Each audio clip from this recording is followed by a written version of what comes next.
What's up, y'all? I'm back with another acrylic application video. I just feel like I really needed to slow it down, do real time, so I can show y'all the details and how I apply my acrylic. So I hope y'all like it. Keep watching. Stay tuned.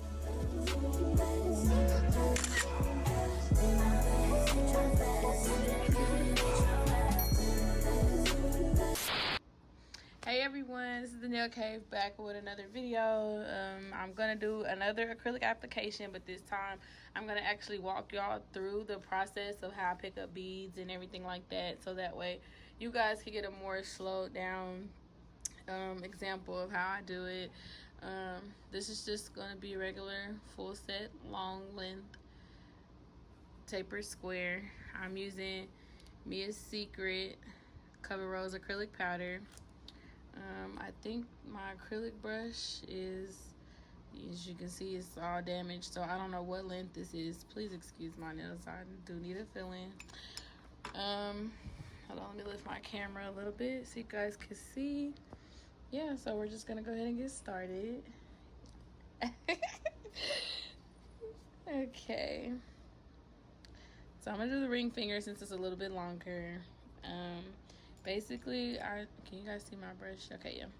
Basically, I just, always make sure to get my brush wet, and sometimes I just kind of make sure it's clean before I start, so there's no clumps in the brush or anything like that. So it's pretty clean. So when I dip my brush into the liquid, the side that I swipe on, as you can see, I'm swiping on this back side.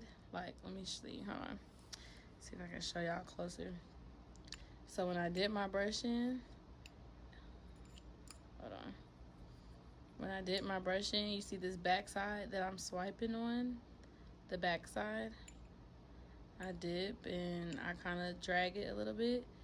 When I pick up a bead, I always flip it on the other side and pick it up. And then I just kind of tap off the excess.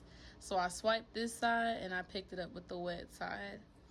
And then I just lay it in the middle, right at the center where I want my apex to be.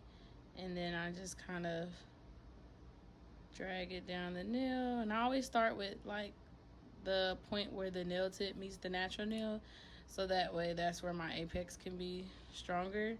And then I just add acrylic. Just add acrylic and it gets thicker, and the nail looks good. So I'm gonna show y'all when I'm done. I like to take my time applying the acrylic because I like it to be neat. And I also, keep my brush, as you notice that I wipe it on my paper towel. It's just to keep my brush, clean. The cleaner the brush, the better, the longer your brush will last, because it'll keep the bristles clean and you won't have clumpy acrylic application. So the more you keep your brush clean, you won't have clumpy acrylic. It'll be nice and smooth.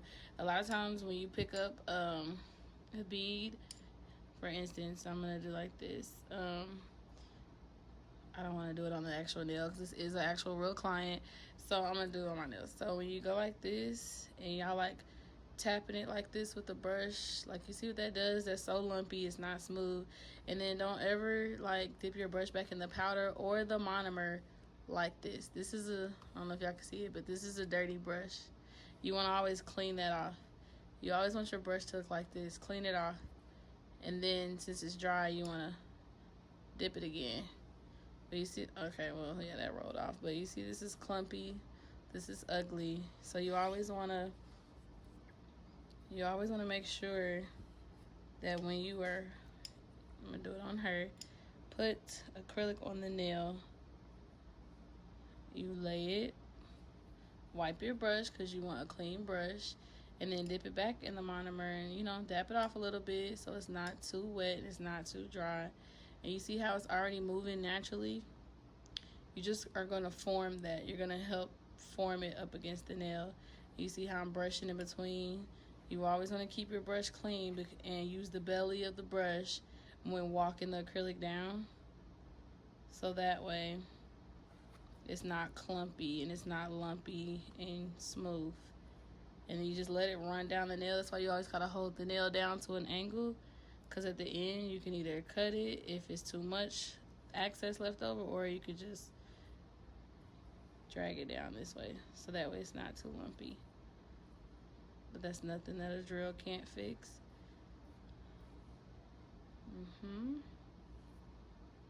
You see what I'm doing there? Sometimes to make the ends a little thicker, I just drag it back down. And as you notice, in between every time, I'm always dabbing my brush on my paper towel to keep it clean. That's the best way to keep it from being lumpy.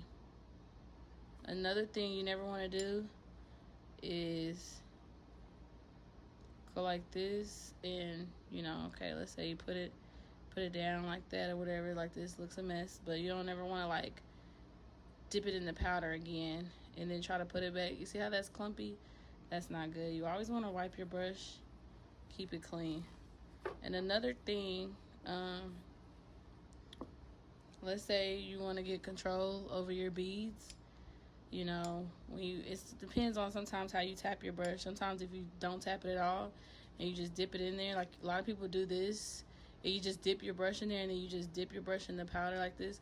Look at that. That looks a mess. You can't do anything with that. So you always want to make sure, look at it, it just gets everywhere. I always want to make sure you kind of have a technique with putting your brush in the monomer. And you know, you always want it a little flat so it can be a little better. Drag it, and on the side that you tap it on, depends on how many times you tap, can control the liquid to powder ratio. Then flip it and just dab it in there, and then you can get a nicer, more controlled acrylic. And then you always want the other side to be clean so it's not looking a mess. Another way to control liquid to powder ratio, I tend to do this, is pick up a bead, and if you feel like it's too wet or it's not ready, you could just, on the side that's dry, you could just dry out the bead a little bit on your paper towel, and then you could place it. So I'm going to show you guys how I do the cuticle area. I always get a pretty decent size, and I will dry it out a little bit because I don't want it runny, because I am doing the cuticle and I don't want to flood the cuticle. I always place it a little bit behind where I want it to go, and I'll slightly with the tip of my brush just push it as close to the cuticle as I can. Remember, keep cleaning your brush, and then you could just swipe it down, get a little bit more monomer, and just swipe it down. I'm using the tip of my brush, fill that in, clean it up a little bit, and just wipe it down. It's a little bit of a gap right there. Sometimes it's a little bit of a gap. I don't know if y'all can see it, like right there. And I just go in with just a little bit. Dry it out because I don't want it too wet, and then I just place it to fill in that gap.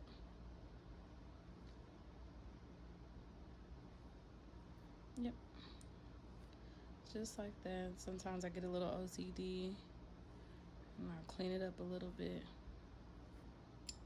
and then I'm gonna place another one right in the middle just to even it out. I like a smooth acrylic application. I don't like to do too much fouling because it makes my arms hurt. So I always try to make sure that my acrylic is applied really smoothly, nice and neat, so I don't have to do too much work afterwards. And there it is. That is a nicely applied, no fouling acrylic application. I already did her other hand. Let me see her other hand. And this is what it looks like. So as you can see, it's very smooth. So yeah, stay tuned and check me out for more videos. I'll be trying to post soon and just get more content out there for you guys. Thank you.